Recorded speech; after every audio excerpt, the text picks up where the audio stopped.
ለሌላ እምነት ተከታይ የሆኑ ወገኖችህን የምታስተላልፈው መልእክት ምንድነው? የእምነታችን መሰረት ምንድነው? መጽሐፍ ቅዱስስ ምንድነው የሚናገረው?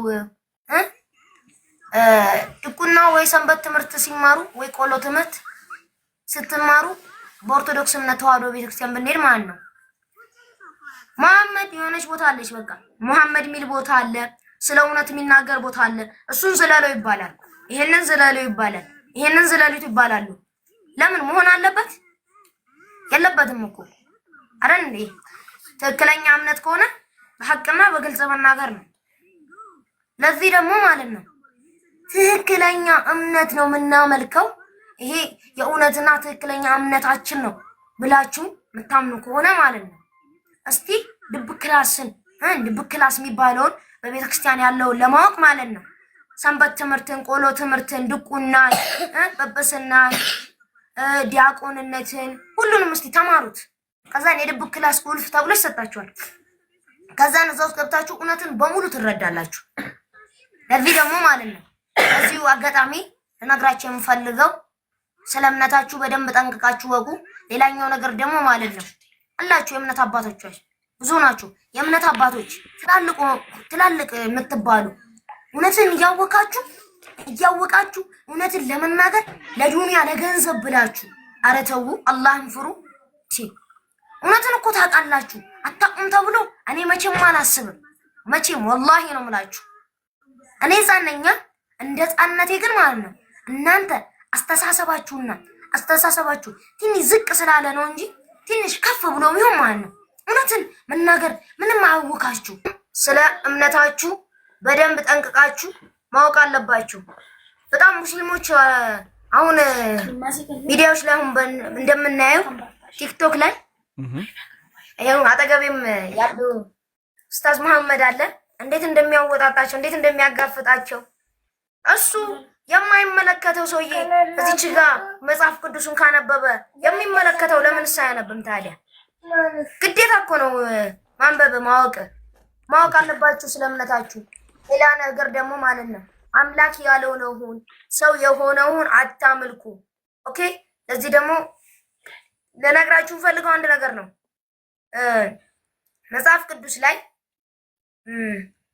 ኦርቶዶክስ እምነቶች ብዙ ታመልካላችሁ።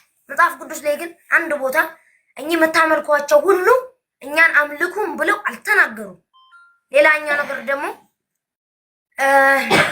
ኢየሱስ ሲጠመቅ መጥምቁ ዮሐንስ ሲያጠምቀው እንዲህ ከአብ የመጣ ድምፅ አለ፣ እርሱ የምወደው ልጅ እርሱ ነው፣ እርሱን ስሙት ብለዋል ብላችሁ ታምናላችሁ።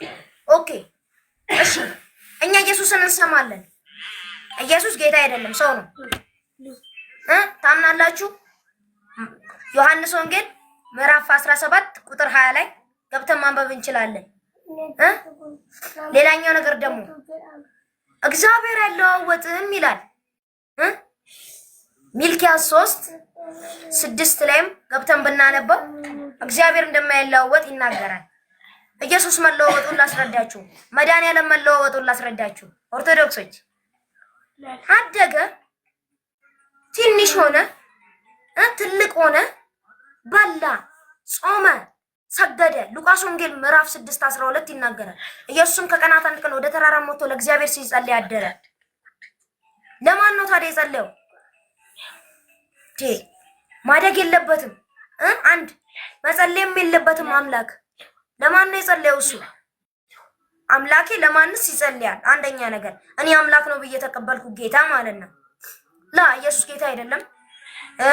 ማርያምም ሰው ነች፣ ኢየሱስም ሰው ነው። ብዙ ናቸው የምትጠሯቸው። ብዘረዝርላችሁ 44 ታቦት ነው የሚባለው። 44ቱንም ብጠራላችሁ ማለት ነው ግራ ነው የሚገባችሁ። በትንሹ ላስረዳችሁ እና ወደ ፕሮቴስታንት ስንመጣ ደግሞ ፕሮቴስታንቶችም ኢየሱስ ጌታ ነው፣ ኢየሱስ አምላክ ነው ትላላችሁ። እሺ ኢየሱስ ክርስቶስ ከእኔ አንዳች ላደርግ አልችልም፣ እኔ ምንም ማድረግ አልችልም ካለስ ጌታ አይደለም ትላላችሁ? ካላችሁ 100% ከእናንተ ጋር ኦኬ እስማማለሁ። ዮሐንስ ወንጌል ምዕራፍ 5 ቁጥር 30 ከእኔ አንዳች ላደርግ አልችልም፣ ፍርዴም ቅን ነች። እንደሰማሁት ፈርዳለሁ። እንደሰማሁ ነው የሚፈርደው። ከእኔ አንዳች ላደርግ አልችልም፣ ፍርዴም ቅን ነች። የላከኝን እንጂ የራሴን አልሻም። ማን የላከው? አንድ ነገር አለ ከሰማይ እሱን የላከው እኛ የምናመልከው ኢየሱስን የላከውን ነው እንጂ ኢየሱስን አናመልክም። አጠር አድርጌ ስነግራችሁ በሌላኛው ነገር ደግሞ አጠር አድርጌ ልንገራችሁና ማለት ነው እባካችሁ ይሸወዱ። ይሄው ማለት ነው አላህ የራስ ማታለል ይባላል። እውነትን እየተረዳችሁ ራሳችሁን ታታላላችሁ። እንደ ሕፃን ደግሞ ራስ ማታለል ማለት ነው። ይሄ በቃ አንደኛችሁም በቃ ምን ልበላችሁ ቢያንስ አሁን ራሳቸውን የሚያታልሉ ኦቲዝም ናቸው። ኦቲዝም ማከል መቼስ ታውቃላችሁ። ኦቲዝም እንደ የአይምሮ ኬስ ትንሽ ያለባቸው ናቸው። ራሳቸውን እያታለሉ ሰውም ራሳቸውን እያታለላቸው ምናምን የሚኖሩ እናንተም ሰውንም እያታለላችሁ ራሳችሁም እየተታለላችሁ ትችሉታላችሁ። ኧረ አላህን ፍሩ። እንግዲህ ምንም ማድረግ አይቻልም። አላህ የወፈቀው ዲነል ኢስላምን ይወፍቃል።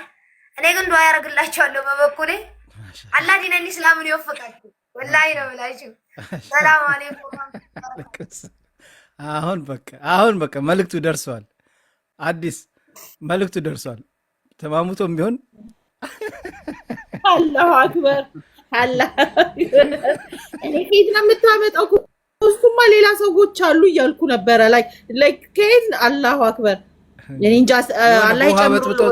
ጠጣና አውራ የሚሉት ምናምን የሚመስለው አይደለ? በጣም ነው የሚገርመው። የእሳቸው አስተምሮት በደንብ ነው ያስተማሩት። በ3 ወር ፍትፍት አድርጎ ገብቶታል። እኔ እሳቸውን ነው እያደነኩ ያለሁት። በጣም የሚገርምህ ነገር ምን ያህል አሰጣጣቸው እውቀት ክህሎታቸው how amazing there አባጫሊ አላህ ይጨምሩለት። ወላሂ በኔ ቃላት ይሄ ልጅ ከርሶ ቤት መውጣት የለበትም።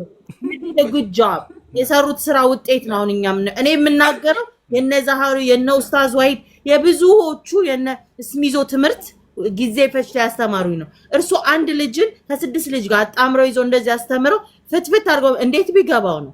ማሻአላ ወላሂ አላህ ይጠብቃችሁ ሁላችሁንም። በደንብ ላውድ ኤንድ ክሊር ሆኖ ከደረሳችሁ ከሰሙት አብሶ እኔ እንጃ ዛሬ ላይ ሻሃዳ ማይዘው ብዛቱ እንደ ጎርፍ ነው የሚመጣው።